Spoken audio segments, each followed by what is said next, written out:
From CBS News Bay Area, this is the Morning Edition. Good morning, and thanks for starting your day with us. Today is Saturday, June 28th. I'm Max Darrow. Here's a look at what we've got at the top of the rundown today. Pride weekend is underway today.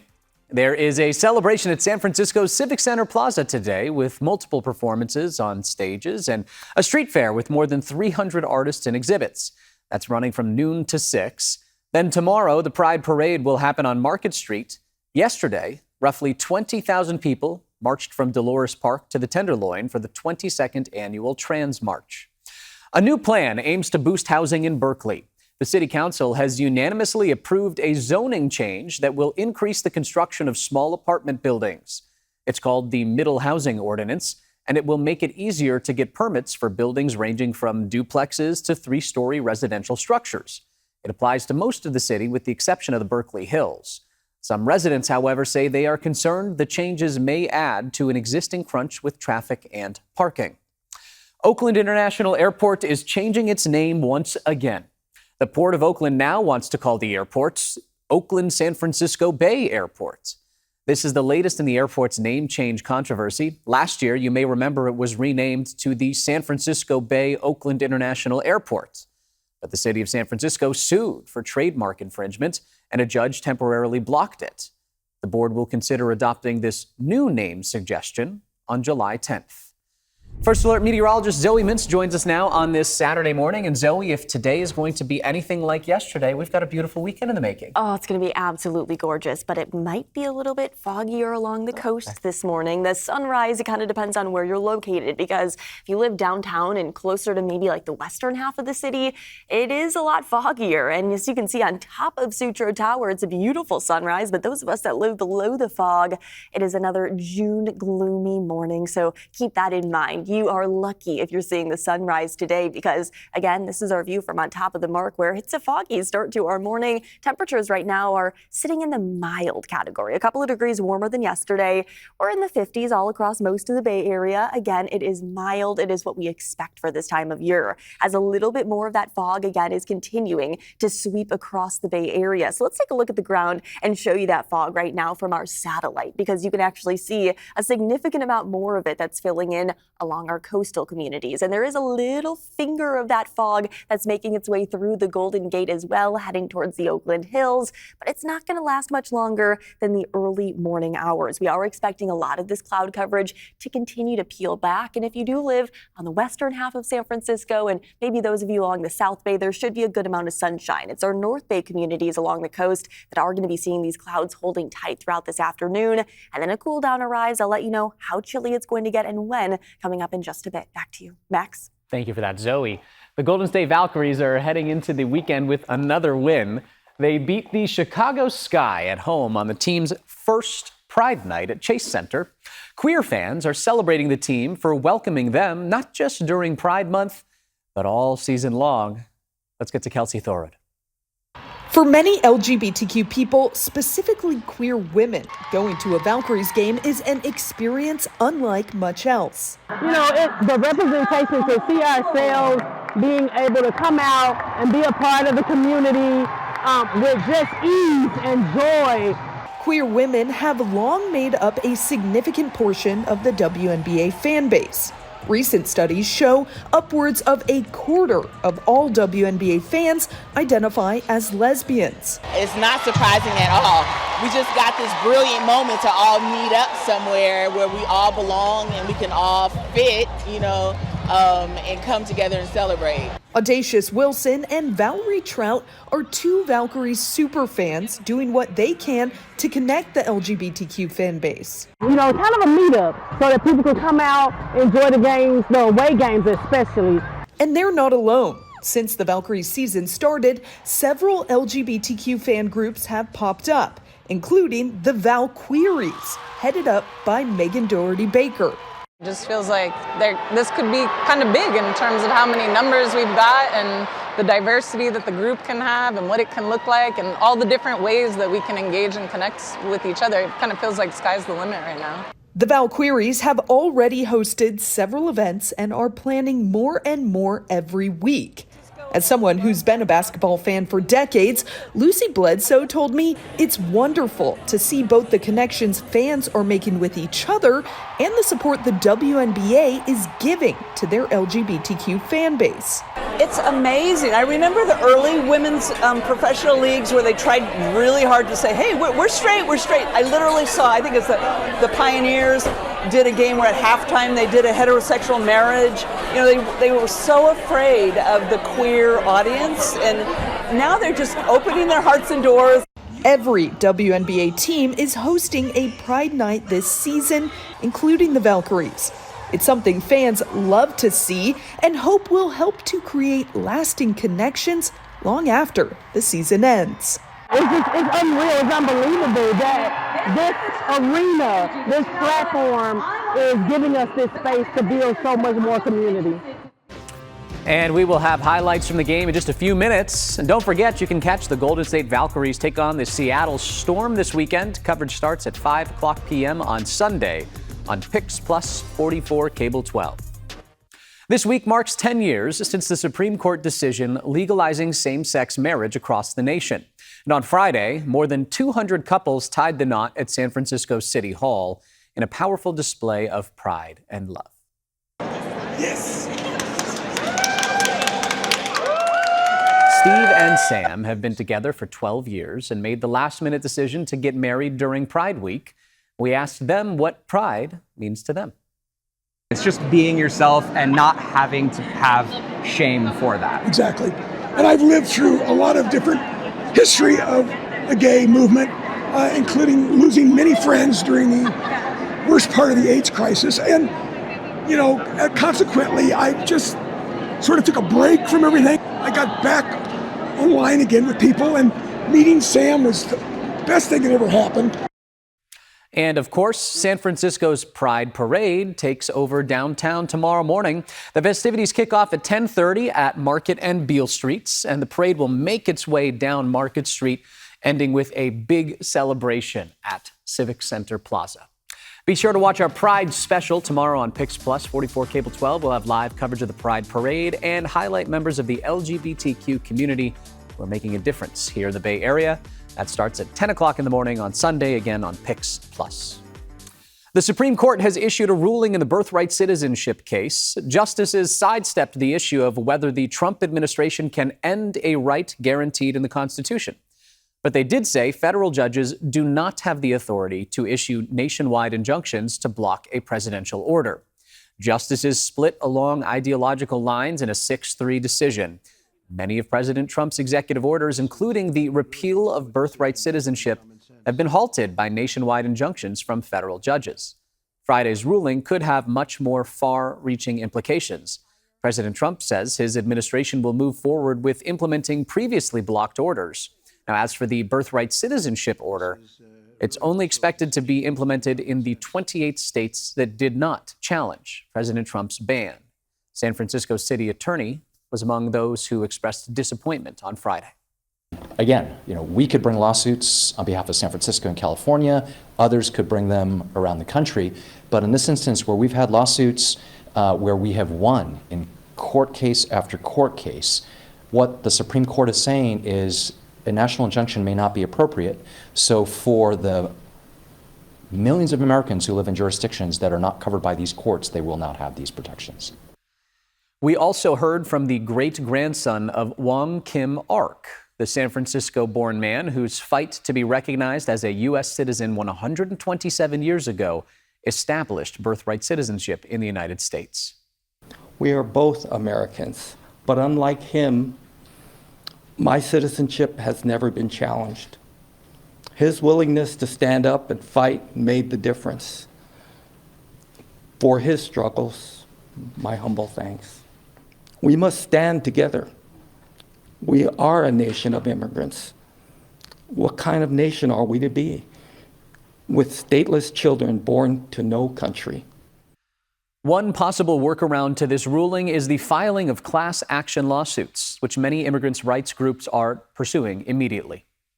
We have filed a class action and motion for a TRO to stop the executive order on birthright citizenship from going into effect. We don't think this order should go into effect or will go into effect as to anyone, anywhere, ever. And it is our intention to continue to fight to make sure that doesn't happen. All right, let's take a look at what's happening around the Bay this weekend. The Special Olympics Northern California Summer Games is happening through the weekend at Santa Clara University. Events include bocce, swimming, tennis, and track and field. More than 1,000 athletes and coaches from 35 counties are taking part. Organizers are marking the 30th year of hosting these games to spread the joy of sports to people with intellectual disabilities. The competitions get going at 9 in the morning today and tomorrow. A ribbon cutting is set for 10 o'clock this morning for an EV charging installation in East Palo Alto.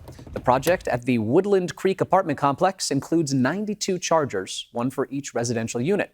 Backers of the project want to show the feasibility of EV charging for multifamily housing areas. Lime, the e-scooter company, is teaming up with a Castro District Cafe for an inclusive Pride event today. Happens from noon to 3 at U Dessert Story on 16th Street. They're giving away free drinks and desserts, and they'll have a live DJ on hand.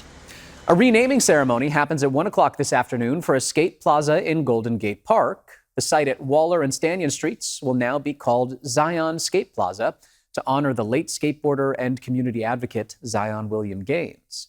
And the San Francisco Earthquakes take on the LA Galaxy at 7:30 tonight in the California Classico at Stanford Stadium. A pregame fan fest begins at 4 o'clock. After the game, there will be a drone show with 1,000 airborne devices. Plans for a new landmark in San Jose are already getting a big makeover. I took a deep breath, and I was very thankful that change takes a long time. Why plans for the breeze of innovation are being blown away to make room for something new. So when you think of San Jose, a landmark may not be the first thing that comes to mind. Plans were announced 4 years ago to build a huge artistic structure, however, joining the ranks of the Eiffel Tower or the Golden Gate Bridge. Organizers raised and spent a lot of money on it. But as John Ramos explains, the nonprofit behind it says they are moving on from their original idea and are now looking for a new one.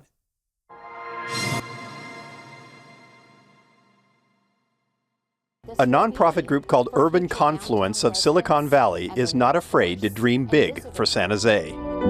If you travel around the world, you'll see that great cities have iconic structures in them. Great cities do great things. They do big things. This was their big thing. It was called Breeze of Innovation, a 200-foot tower of swaying lighted rods. It was planned to go here at the Arena Green, a park next to the SAP Center. They raised more than $3 million in donations, and eventually the location was changed to Cesar Chavez Plaza. But now, 4 years later, the money's gone, and San Jose still doesn't have the landmark that Urban Confluence said it desperately needs. Debbie DeGudis runs the annual Christmas in the Park event at the plaza. When you heard that this was going to be the new location for the then proposal, Breeze of Innovation, what was your first reaction? I took a deep breath, and I was very thankful that change takes a long time. We were concerned about logistics, of course, and what it would really look like. But we also knew that the final product might look different than what was proposed. Breeze of Innovation was designed as an homage to San Jose's last iconic structure. In 1881, when the electric light bulb was new, San Jose erected an illuminated 237-foot tower that became a sensation. But a windstorm destroyed it in 1915, and the idea of the new structure was to capture that wonder again. And beyond being a visual landmark, Breeze of Innovation will help properly honor the legacy of Cesar Chavez in the park that bears his name. Of course, that wasn't its first location or its original intent, so Urban Confluence is shifting gears, dropping Breeze of Innovation for an as-yet undecided landmark that will celebrate Cesar Chavez instead. In his announcement, Executive Director Steve Borkenhagen said, quote, "Our journey has encountered frustrations and unexpected challenges, but we still believe San Jose deserves a world-class landmark," end quote. But for DeGudis, the question is this the right place to put it? Should we give up real estate for a landmark? Should we give up space for people to play picnic, listen to music for a landmark. No one's going to be 100% happy. And I don't have a good answer. I don't know if that's the right place for it. I think it depends on what it is. At this point, no one knows what it will be or where. And while the Gudis may have her doubts, she does understand the idea behind it. When big events come to the Bay Area, like the Super Bowl in Santa Clara, all the shots are at the Golden Gate Bridge. And when people say, well, how come they don't show San Jose? The question then comes up, well, what would they show? What would be the thing? And I think that was what Steve was trying to solve with this project, which I support 100%. I don't know what that thing is, and I don't know where it should be. San Jose is tired of living in the shadow of its flashy brother to the north. And while some would like to shed its small town feel, there are those who would consider that a loss as well. The Breeze of Innovation concept was chosen in a worldwide design competition. The nonprofits say they will soon be sharing the new design. There's no mention of another competition. Be following that one for sure in San Jose, but something I just want to follow this morning, as long as we have it up in the sky, is that beautiful sunrise. You had that up just before we headed to break. I take it you're going to show us another look at that? I mean, it's so beautiful. How Mind can you reader not? over here, It yeah. is absolutely gorgeous out there. Like, the view from on top of the clouds, it doesn't look real. Like, it looks like one of those AI-generated photos, but it is not. This is true reality. Open up your windows, even if you're dealing with more of the gloomy weather underneath the fog, but make sure you look at the TV right now, show you what it looks like out there. The little buildings in San Francisco peeking out, and you can actually see the Bay Bridge peeking out as well. Really a gorgeous shot. I wish we could just stay here and watch the clouds making their way across the bay all morning as temperatures stay nice and mild, a degree or two warmer than yesterday, and it's very seasonable for this time of year. Again, though, we are going to continue to see a lot of the cloud coverage that is there early this morning, peeling back a little bit from those inland areas. There is still going to be a lot of that fog and that cloud coverage, though, that's going to hang on tight to our North Bay communities, at least. The western half of San Francisco, you should see a few more peaks of sunshine later today. But again, this afternoon, it's our North Bay communities that definitely are going to be a couple of degrees cooler compared to yesterday. You were at 90 degrees yesterday in Santa Rosa. You're in the mid 80s today. It's still warm. It is still nice, just a degree or two cooler because of that cloud coverage. Coastal communities, mid to lower 60s. Inland East Bay communities, you are still sitting in the mid 90s. And Santa Clara Valley communities also upper 80s to low 90s. For this time of year, it's a couple of degrees above average, and enjoy it while you can. Again, many of us have been kind of waiting for this summer-like heat. By tomorrow, that heat will already begin to back off as a cooling trend will be heading our way. It's still going to be in the mid to lower 90s across our Inland East Bay communities. Still going to be in the mid to lower 60s along the coast, very similar to what we're feeling today. But again, it's that trend that's going to continue with cooler, cloudier, and windier weather on the way to kick off the upcoming week. Keep that in mind, and let's enjoy these nicer conditions today and tomorrow while we can. A little bit of something for everybody, because if it's too warm for you across those inland areas, head on over to the beach where we are going to be seeing those mid 60s. But no matter where you are, make sure you grab the sunscreen, because UV indices up to 9 this time of year. It only takes about 15 to 25 minutes to burn. So please, please, please just be safe about it. But don't be scared to spend the day outdoors, because it is going to be really, really nice out there. Anywhere from 2 to 5, maybe even 7 degrees above average for this time of year. Again, nothing too crazy. No records broken, not dangerous heat. It's going to be a great day to spend outdoors. Wind gust anywhere from 20 to 30 miles an hour across most of the bay. By tomorrow, though, you notice those wind gusts are increasing, and that's going to usher in a little bit of a cool down. That's going to head our way starting tomorrow with a little bit more cloud coverage to kick off the morning as well. But if you do plan on heading out to the Pride Parade, although there will be a little bit more fog to start off the day, that fog should quickly lift, allowing for a lot of sunshine by the afternoon hours. So that's great news again for any outdoor activities today. Tomorrow, there should be sunny skies and really overall nice conditions. It's not until Monday and into Tuesday that a lot more of that cloud coverage will arrive, cooling down those temperatures just a bit. And look at by the end of the work week, we'll be back into the 70s. And just to let you all know, Friday, that's 4th of July. Cooler weather is on the way. Keep that in mind for any plans. Back to you. Coming up in sports, one member of the Valkyries had a career night en route to another crowd pleaser at Valhalla. And the Sharks added yet another top prospect as they continue to build through the NHL draft. I really do. And you mentioned win or lose, the Valkyries are pure entertainment. Coming off a thriller Wednesday night where they were just edged out by the Liberty, the Valks were looking to bounce back against the Chicago Sky, and they did not disappoint in Valhalla.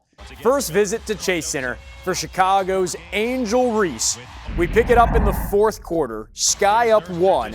Ariel Atkins from way out buries the 3, made it 62-58. Atkins led Chicago at 20.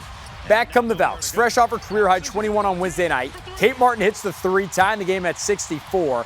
Martin had 11. But the star of the night was Kayla Thornton. Off the Sky miss, she goes coast to coast for the layup. 71-64 Golden State. This was part of a 9-0 run. Thornton getting Valhalla absolutely hyped. 2 minutes left, 5-point game. Thornton from deep. KT finished with a career-high 29.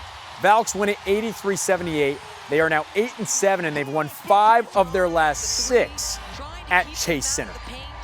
To hockey, the Sharks continued their rebuild on Friday, drafting in the top 4 of the NHL draft for the 3rd consecutive year. Here's WWE star and San Jose native Bailey to announce the newest member of Team Teal. With the 2nd overall selection in the 2025 NHL Draft, the San Jose Sharks are proud to select from the Saginaw Spirit, Michael Misa! The 18-year-old forward joins Macklin Celebrini and Will Smith as the building blocks of the Sharks' future. This past season, Misa led the Ontario Hockey League with 134 points. San Jose also selected goalie Joshua Ravensbergen with the 30th overall pick. To baseball, Giants visiting the White Sox to kick off a 10-game road trip. Bottom of the 4th, Chicago loads the bases against Landon Root. But how clutch is this? He gets Michael A. Taylor to ground into an inning-ending double play. Root was excellent, allowed just 1 unearned run in 5 1/3 innings. Tied at 1 in the 6th here, Patrick Bailey flies 1 to right. Doesn't look too difficult, but Ryan Noda can't make the catch. Gets by him, rolls all the way to the wall. Willie Adames and Christian Toss come across to score. Bailey in the 3rd with a triple. Giants won 3-1. They snapped their 3-game losing streak. That's going to do it for sports. Have a great day.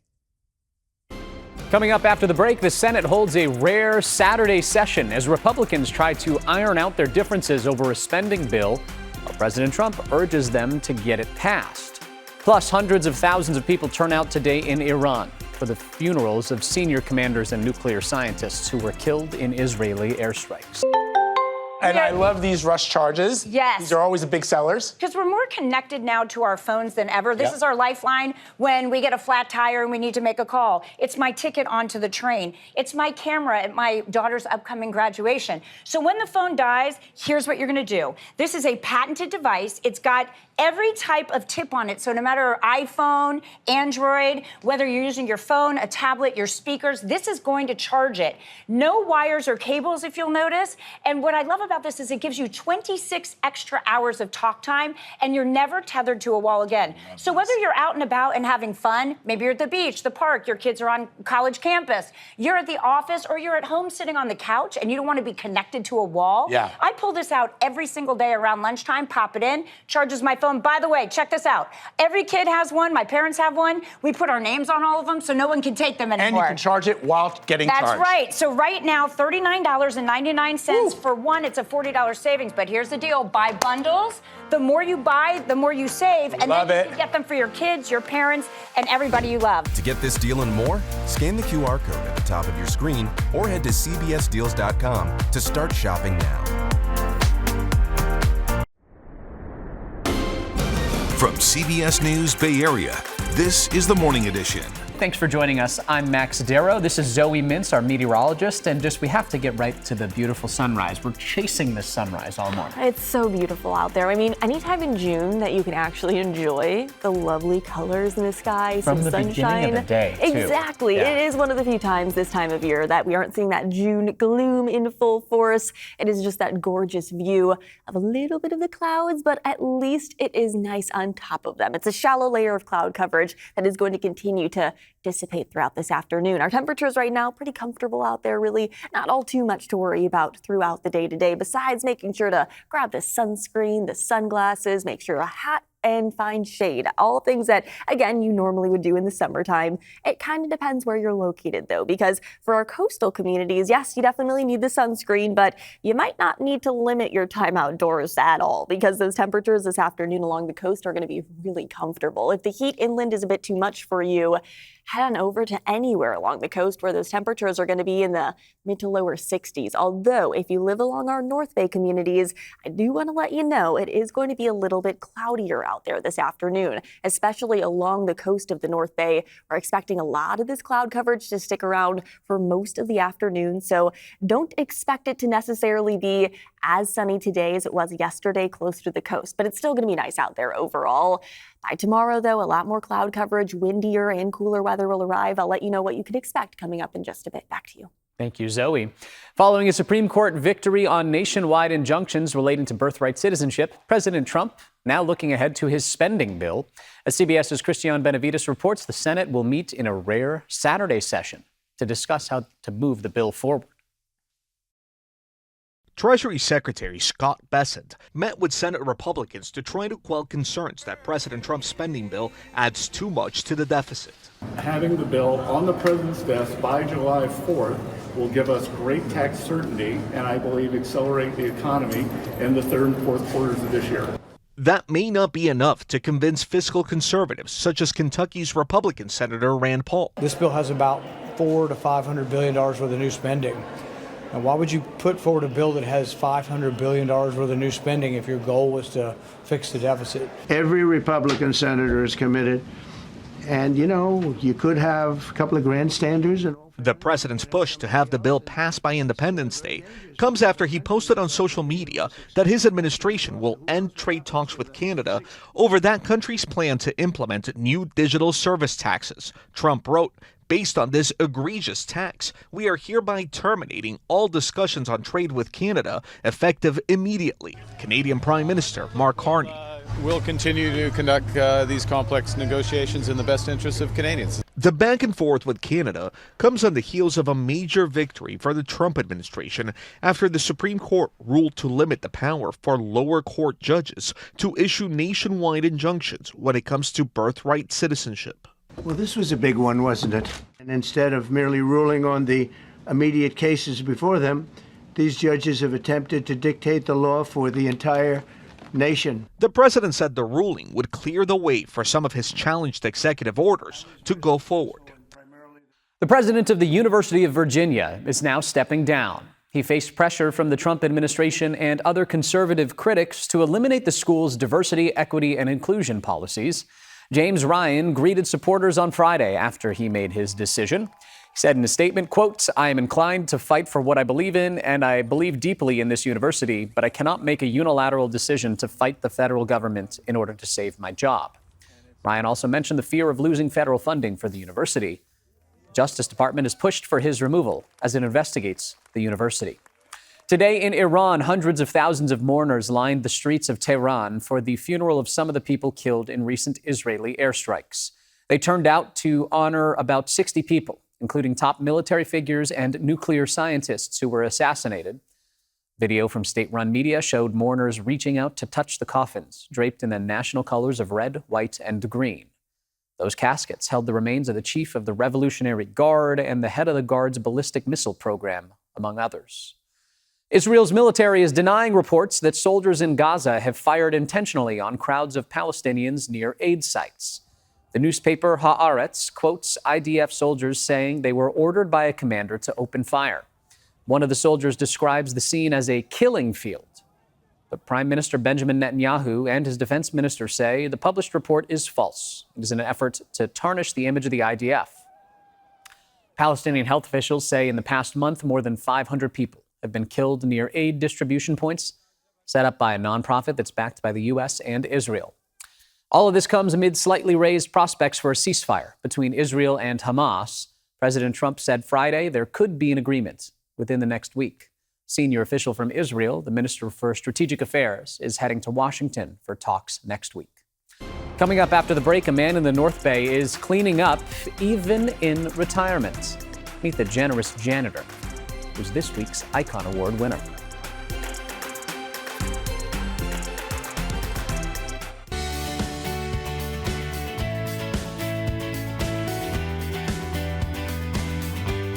A retired custodian and his volunteer army are helping breathe new life into an area that they call the crown jewel of downtown Santa Rosa. Sharon Chin introduces us to this week's CBS News Bay Area Icon Award winner.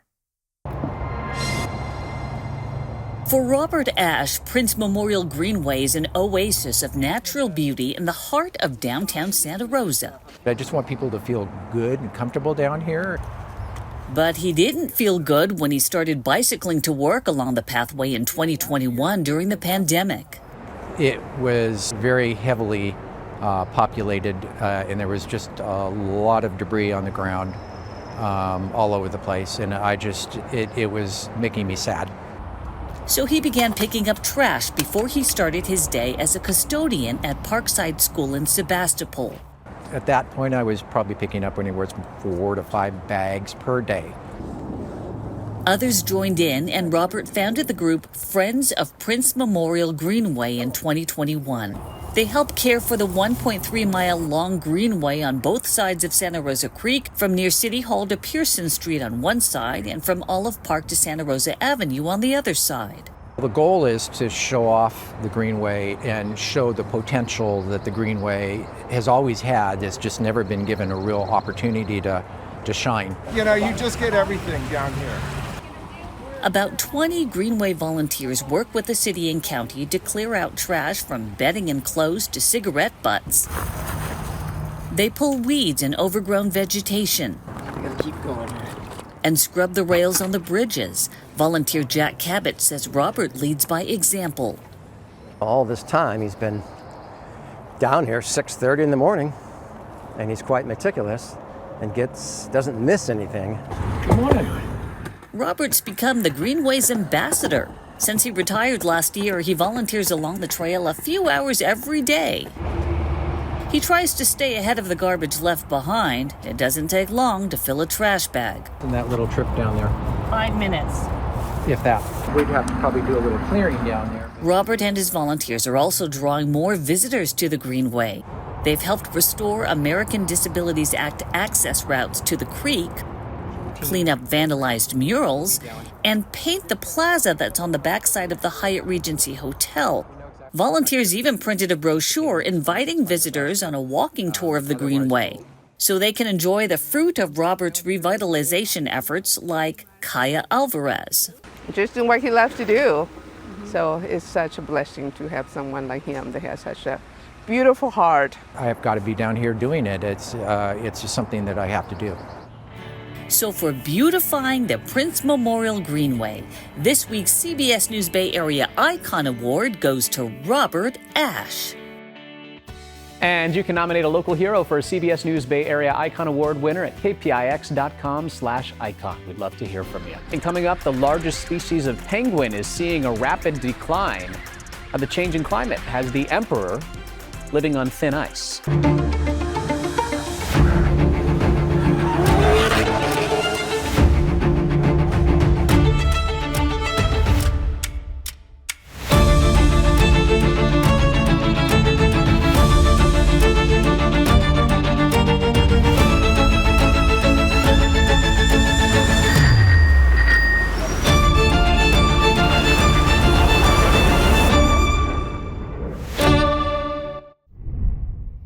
Happy Saturday. We are continuing to see really lovely weather this weekend. Enjoy it while you can because, again, a sneak peek for 4th of July next week. It does look like a bit of a cool down, cloudier weather will arrive. So if you want to head out, enjoy temperatures that are above average today, tomorrow. Those are your day to do so. Enjoy a little bit more of that sunshine as well. Temperatures all across the bay going to be in the mid to lower 90s inland and then mid 60s along the coast, 70s inland. A little bit of everything for everybody for this time of year. Honestly, a great weekend to get out and about no matter what your plans are. Love to hear that. Thank you for that, Zoe. Finally this morning in an unassuming gym in East San Jose, Masked heroes are really honing their skills. Yes, it is Lucha Libre, a form of wrestling that originates in Mexico, and it is exploding in popularity. Lucha Libre is taking center stage at this San Jose gym. The Mexican form of wrestling has been compared to what pro wrestling is in the United States today, where stories of heroes defeating villains and good finding triumph over evil.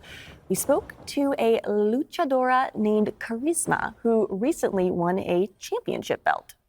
I fell in love with it, and I fell in love with the style, the astonishment, the acrobatics, and just the overall energy, and the fact that it brings a new light to a completely different culture. So Charisma and other top performers recently performed in front of packed crowds in Dubai. The league's owner says his goal is to expose Lucha Libre to a global audience. I've heard wonderful things about going to a Lucha Libre match.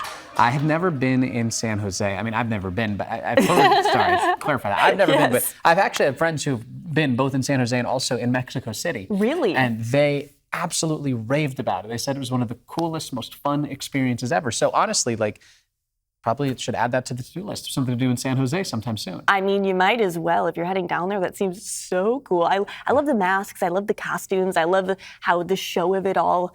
What do you think your name would be? Oh, I don't know.